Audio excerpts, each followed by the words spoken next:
গঠিত হলো ৫ সদস্যের নির্বাচন কমিটি। কমিটিতে ছিলেন হজরত উসমান, আলী, তলহা, জুবায়ের এবং সাদ ইবনে আবি ওয়াক্কাস রাদিয়াল্লাহু তাআলা আনহুম।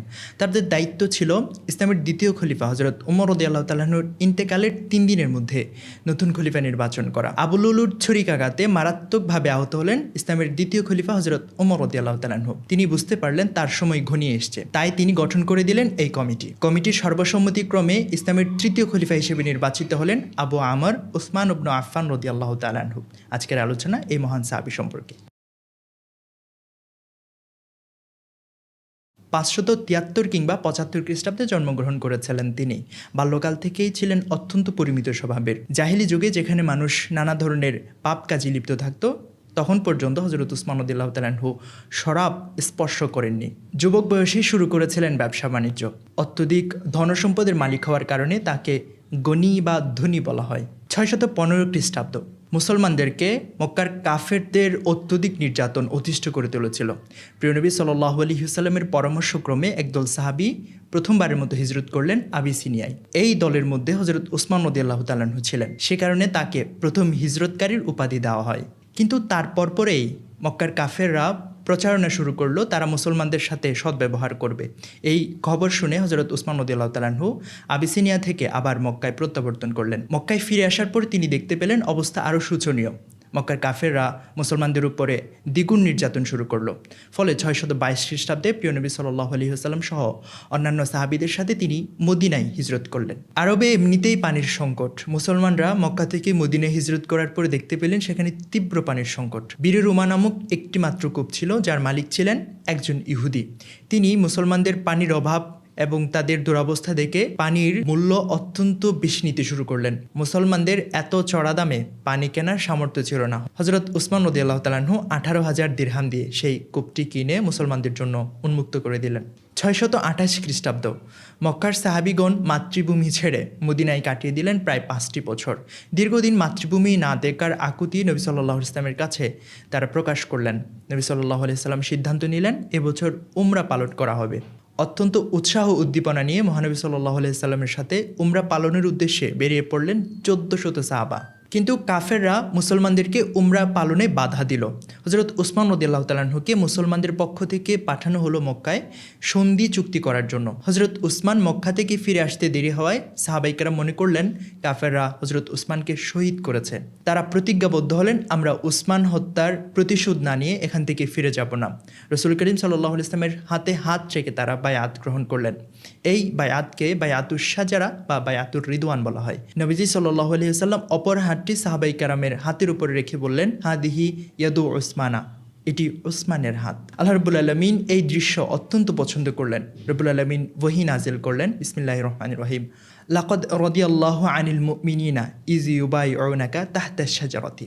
মুমিনদের প্রতি আল্লাহ তাআলা সন্তুষ্ট হলেন যখন তারা আপনার হাতের উপর হাত রেখে বায়াত গ্রহণ করেছে। একটা বিষয় খেয়াল করুন, ইসলামী আইন অনুযায়ী মৃত ব্যক্তির কোনো বায়াত হয় না। হযরত উসমান রাদিয়াল্লাহু তাআলা আনহুর পক্ষ থেকে নবী সাল্লাল্লাহু আলাইহি ওয়াসাল্লাম অন্য একটি হাত দানের মাধ্যমে এটা প্রমাণিত হলো যে নবী সাল্লাল্লাহু আলাইহি ওয়াসাল্লাম আগে থেকে জানতেন হযরত উসমান ইন্তেকাল করেননি। এখান থেকে প্রমাণিত হয়ে যায় প্রিয় নবী সাল্লাল্লাহু আলাইহি ওয়াসাল্লাম অদৃশ্যের সংবাদ জানতেন। ৬৩০ খ্রিস্টাব্দে মুসলমানরা রোমানদের বিরুদ্ধে যুদ্ধের জন্য প্রস্তুতি নিচ্ছিল। মুসলমানদের সৈন্য সংখ্যা ছিল পদাতিক ৩০,০০০ এবং ১০,০০০ অশ্বারোহী। সর্বমোট ৪০,০০০ যোদ্ধার ১/৪ অর্থাৎ ১০,০০০ মানুষের খরচ একজনে বহন করার দায়িত্ব নিয়েছিলেন হযরত উসমান রাদিয়াল্লাহু তাআলা আনহু। এছাড়া তিনি ১,০০০ স্বর্ণমুদ্রা, ১,০০০ ওট এবং ৭০টি ঘোড়া দান করেছিলেন এই যুদ্ধের জন্য। নবী সাল্লাল্লাহু আলাইহি ওয়াসাল্লাম হযরত উসমান রাদিয়াল্লাহু তাআলা আনহুর এই দানে অত্যন্ত খুশি হলেন। তিনি বললেন লা ইয়াদুররু উসমানা শাইউন বা'দাল ইয়াউম, অর্থাৎ আজকের পর হতে উসমানের জন্য কোনো গুনাহই ক্ষতিকর হবে না। হযরত উসমান রাদিয়াল্লাহু তাআলা আনহুর জীবনী অত্যন্ত সমৃদ্ধ। এত অল্প সময়ে এই মহান সাহাবীর জীবনী হয়তো আলোচনা করা সম্ভব হবে না, তবে আপাতত আমরা তার জীবনী থেকে ৩টা শিক্ষা নিতে পারি। ১. নেতৃত্বের প্রতি আনুগত্য। নবী করিম সাল্লাল্লাহু আলাইহি ওয়াসাল্লাম যখন হযরত উসমান রাদিয়াল্লাহু তাআলা আনহুকে সন্ধির জন্য মক্কায় পাঠিয়েছিলেন, তখন কাফেররা তাকে প্রস্তাব দিয়েছিল আপনার সন্ধির কথা পরে হবে, আপনি আগে গিয়ে কাবা শরীফ তাওয়াফ করে আসুন।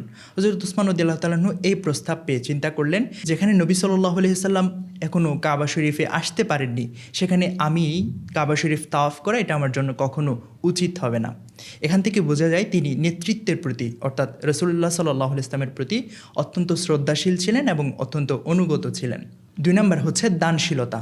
হযরত উসমান রাদিয়াল্লাহু তাআলা আনহু অত্যন্ত দানবীর ছিলেন। মক্কার শ্রেষ্ঠ ধনীদের মধ্যে তিনি ছিলেন অন্যতম। অত্যধিক সম্পদের কারণেই তো তাকে গণী বলা হয়। তিনি যখন খেলাফতের দায়িত্ব গ্রহণ করেন তখন তার সম্পদ ছিল অনেক বেশি, উট ছিল অনেক বেশি, ঘোড়া ছিল অনেক বেশি, কিন্তু তার ইন্তেকালের সময় সেই উট ঘোড়ার তেমন কিছু ছিল না। 3 নম্বর হচ্ছে অপরিসীম ধৈর্য। বিদ্রোহীরা যখন তার ঘরের চারপাশে অবরুদ্ধ করে রেখেছিল প্রায় 40 থেকে 42 দিনের মতো, সাহাবায়ে কেরাম প্রস্তাব দিয়েছিলেন তাদেরকে তাড়িয়ে দেওয়ার জন্য। হযরত উসমান রাদিয়াল্লাহু তাআলা আনহু রক্তপাত হবে এই আশঙ্কায় তাদেরকে কোনো ধরনের আক্রমণ করতে নিষেধ করেন। তিনি ধৈর্যের সাথে তার শাহাদাত পর্যন্ত এই সময়টাকে অতিবাহিত করেন। হযরত উসমান রাদিয়াল্লাহু তাআলা আনহুর ব্যাপারে নবী করিম সাল্লাল্লাহু আলাইহি ওয়াসাল্লাম বলেছিলেন, লিকুল্লি নবিয়্যিন রফিকুন ওয়া রাফিকি ফিল জান্নাতি উসমান। প্রত্যেক নবীর এক একজন রফিক থাকে, অর্থাৎ এক একজন বন্ধু থাকে, আর জান্নাতে আমার রফিক হবে হযরত উসমান। বিদ্রোহীরা তাকে হত্যা করার পরে লজ্জিত হয়েছিল। হযরত আলী রাদিয়াল্লাহু তাআলা আনহু তাদের এই লজ্জার ঘটনা শুনে তিনি একটা কোরআনের আয়াত তিলাওয়াত করেছিলেন। আয়াতটি হচ্ছে, কামাসালি শাইতানি ইয ক্বালা লিল ইনসানি কুফুর ফালাম্মা কাফারা ক্বালা ইন্নী বারীউম মিনকা ইন্নী আখাফুল্লাহ রাব্বাল আলামিন। শয়তানের ন্যায় সে মানুষকে বলেছিল কুফরি করো, অতঃপর যখন সে কুফরি করল তখন সে বলল আমি তোমার থেকে মুক্ত, নিশ্চয় আমি সকল সৃষ্টির রব আল্লাহকে ভয় করি। উসমান রাদিয়াল্লাহু তাআলা আনহুকে নিয়ে আজকের আলোচনা এটুকুই। হযরত আলী রাদিয়াল্লাহু তাআলা আনহুকে নিয়ে আগামী পর্বে দেখা হবে ইনশাআল্লাহ। ততদিন পর্যন্ত আল্লাহ রাব্বুল আলামিন সবাইকে সুস্থ রাখুন। আসসালামু আলাইকুম।